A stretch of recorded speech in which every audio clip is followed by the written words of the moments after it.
Yeah, so my guest is Berry Fowler. Berry is the originator of the Sylvan Learning Centers, right? You started that, and now you're into the coaching world.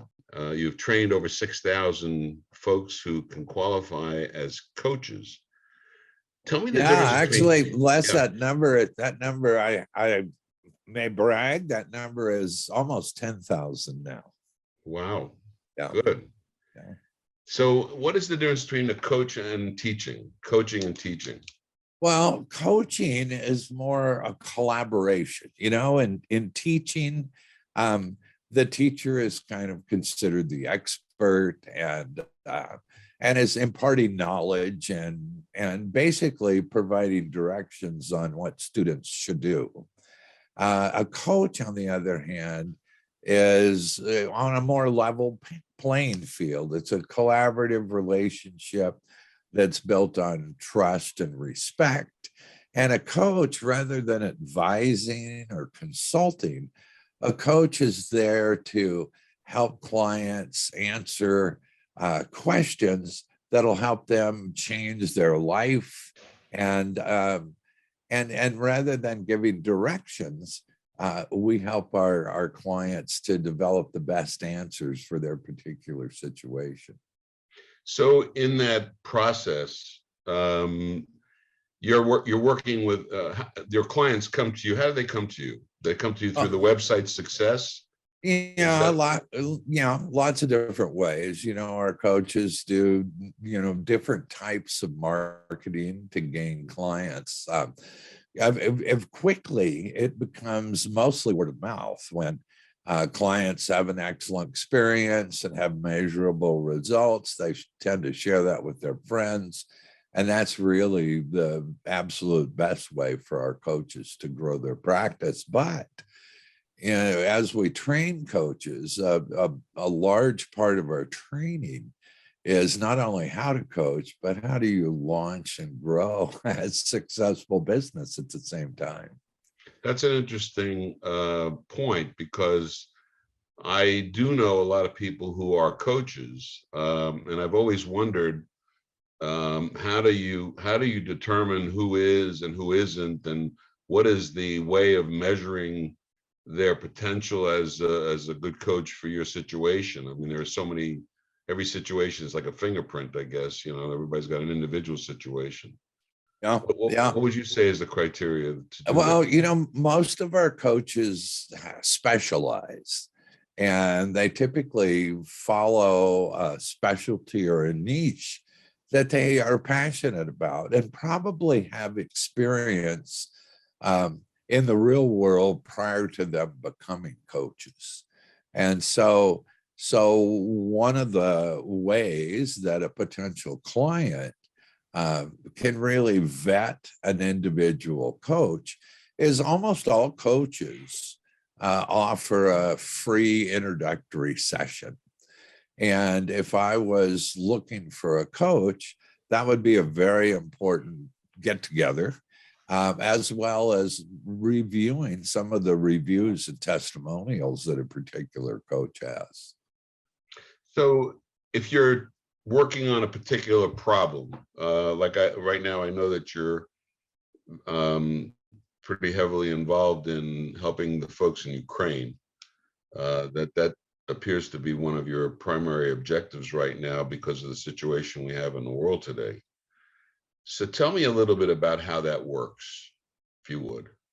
Yeah, we, I mean, unless you don't have a heart, you can't, pay and are not paying attention to what's happening. You can't help but feel terrible for especially the refugees, but certainly the whole situation. It's just horrible. It's terrible. And I've been training coaches and for really over 4 decades. Coaching was an element, and one of the reasons Sylvan was so successful was that not only did we teach kids how to read or do math, we also coached them to develop some self-esteem. A lot of the kids came to us and they were, a couple of years behind in reading and they felt stupid. So I developed a coaching program 40 years ago, and it's obviously morphed and grown over the years. Mhm. And do you remember Hurricane Harvey Yes, I 3 or 4 years do. I ago? mean, I wasn't in it, but I remember the name, obviously. Yeah. Yeah. So when Hurricane Harvey came to Texas and Louisiana, a lot of my graduates, my coaches, we got together and we decided, wouldn't it be nice to provide pro bono coaching to some of these individuals and families that had lost everything? Yeah. So Mm. I created another element to my coach training that I called my disaster relief and recovery coach program. Oh, interesting. Yeah. That's very And interesting. yeah. And so, and we had scores of people volunteering to help folks. Since then, have come other hurricanes and wildfires and tornadoes, like in New Orleans last night. Mhm. And I have a whole cadre of these big-hearted, trained coaches that volunteer their services. But when we started noticing that there, I think this morning I heard, that it's 3.5 million refugees from Ukraine right now. And it's getting bigger. Yeah. And it's going to grow. And on top of that, we had 60 coach graduates in my program living in Ukraine, Really? and another 200 plus living in other places in the world. And so we decided, when I say we, my wife and I decided, we have something that can be very helpful to these refugees, our disaster relief and recovery coach training program. And so we decided we're going to give it to people that that make a promise that they're going to coach at least 5 individuals or families or even groups in that refugee population. And how did they get them to do that, Barry? How do they? My guess is Barry Fowler. Barry is a coach's coach. Teaches people how to be coaches in a sense, and helps them become valuable members of the community to people who need coaching. And right now we're talking about the Ukraine situation and coaching people through that issue. But how do they know who the coaches are? The coaches walk around and go, I'm a coach for this. Yeah, actually, it's pretty easy. It seems to be able to spread the word that our coaches are available. And in a disaster recovery kind of situation, our coaching is really most effective after the refugee, the victim of the disaster, in this case, the war in Ukraine, after their basic needs have been served. First of all, it's safety. And then it's, of course, food, shelter, medical, And so how do you navigate all that? That's the coach's job to teach them, I guess, right? Well, actually, there are so many great organizations that are already doing that. They're there to in a sense greet people as they first come in and help them get situated. And our coaches, in part of our training, actually there's some training that if you meet somebody that's just escaped from a disaster situation, they kind of have that 1,000-yard stare. They're still in shock. And so there are things that we can do, but our coaching is so effective after the initial services start to level out. And that question of what next comes into the mind. And that's where our coaches can be so valuable. So it's not necessarily people that have come across and have been there a few days. It's really weeks or even sometimes months down the road where things have kind of settled, but people are still carrying that baggage. And one of the things that our coaches are trained to do and have the tools and exercises to help clients kind of begin to release that trauma and then start to think forward of making really well articulated plans and mapping out sequential action steps that they can take to improve their lives. And we have this idea that even though my coaches and coaches that join us in this disaster relief and recovery program promise to coach at least 5 individuals or families, that many times some of those individuals will decide that they want to offer this coaching that they've gone through as well. So it's kind of like coach one, teach one, and do more. And so we've decided, I've been blessed and live a very fortunate life that I can afford to develop these programs. And Ann and I can afford to fund the cost of getting this to people. And so with that little promise of coaching 5 people, there's no fee to learn the program. And it takes people about 14, 16 hours of time.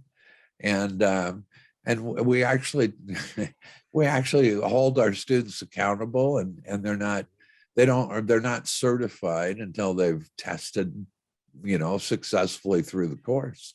Right. But they're learning hands-on, I guess. All of these folks, they're getting quite an experience. So when you're dealing with this profession, you're basically creating an additional profession in the sense of these coaches of coaching, life coaching. That's the basis, I would say. Is that a fair definition? Life coaching, would that? Yeah, that's we actually have a number of programs. Professional coach course that falls under the umbrella of life coaching. I also have a master business coach course, and that's designed for folks that want to help small business owners, which is, for me, as always having had my own business, I mean, that's where my passion, that was my niche, helping small business owners.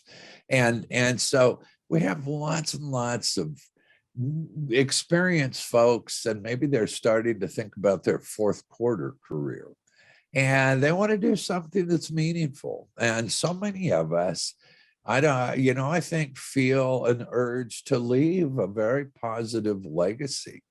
And so for many of my master business coaches, even though it can provide incredible supplemental income, it's our way of continuing to remain relevant, do something really positive.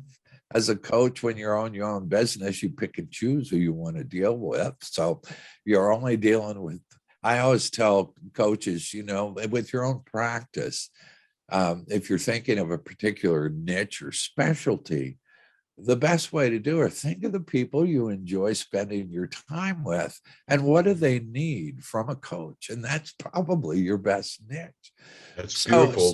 But life coaching, the term life coaching, even my master business coaches, I include the life coaching part because in my experience over 4+ decades that I've coached, every business client that I've had that have hired me to come in and help their business, always, as that relationship matures, it always moves into life coaching too, because you can't separate your personal and professional life when you're a business owner. I mean, you can't. You're 24/7, a combination of a human being and a business owner. Yeah. And it's tough sometimes for people to acclimate themselves to that thought process, but and some people are only business and business only all the time, and then there's less humanity. Of course, this is Route 664, the road to human kindness, and human kindness is the idea of sharing knowledge, of helping others. And certainly if you can help somebody in a time of need as you're doing, Barry, my guest is Berry Fowler. Barry is master coach. And what's the entry into, or what's the portal to becoming part of your work? How do people get to that? Yeah, well, surprisingly, people from all walks of life can become very successful and effective coaches. Mhm. And we did a study about 5 or 6 years ago among our most successful coaches, because we wanted to know what are the characteristics that make the most successful coaches. Mhm. And we were so surprised, Les, because we thought it might be years of experience or their, graduate degrees. Mhm. But, the crazy thing was, and it sounds a little sappy, but it's absolutely true. The number one characteristic of the best coaches was that genuine, heartfelt calling to help others. And we teach a coaching system that I created, as I say, 40 plus years ago. And it's kind of bulletproof because it's paint by numbers. And our students get the tools, they master the techniques, they gain all the knowledge of coaching, and our training is hands-on. So while they're in the course, they actually do a lot of practice coaching. And when they're finished, they're ready to go. 99+% of our students, we ask everyone all the way back to 2008, do you feel confident and prepared to provide Mhm. excellent coaching? That's And great. virtually everyone says yes. That's wonderful. So people with diverse backgrounds, I call them big-hearted people. Well, Because that's it. That's yeah. human kindness. It comes from big-heartedness. And Barry, I want to thank you very much for the time this morning. Is there a website that folks can visit, or a telephone number for listeners out there who want to get in touch with your organization and learn whether or not they have coaching capacity? Yeah, absolutely. Our website is pretty simple. It's FIA, Fowler International Academy, FIAcoaching.com. And we do have a 800 number. It's 888-314-0114. And guess what, Les? I have real live human beings that answer those phones. Well, that's a good thing to know. Thank you very much for that, because that's one of the things that really gets people annoyed. Not being able to speak to somebody, dial this, dial that, press this, press that, and you end up back in the same place. Barry Fowler, thank you very much for joining us today on Route 664, the road to human kindness, and coaching folks through kindness, coaching, caring about people, seeing the end result that the people would like to get to is really an amazing thing. And I thank you very much for the work that you do. Appreciate that. Well, it's been a pleasure. Thank you. Thank you, Barry.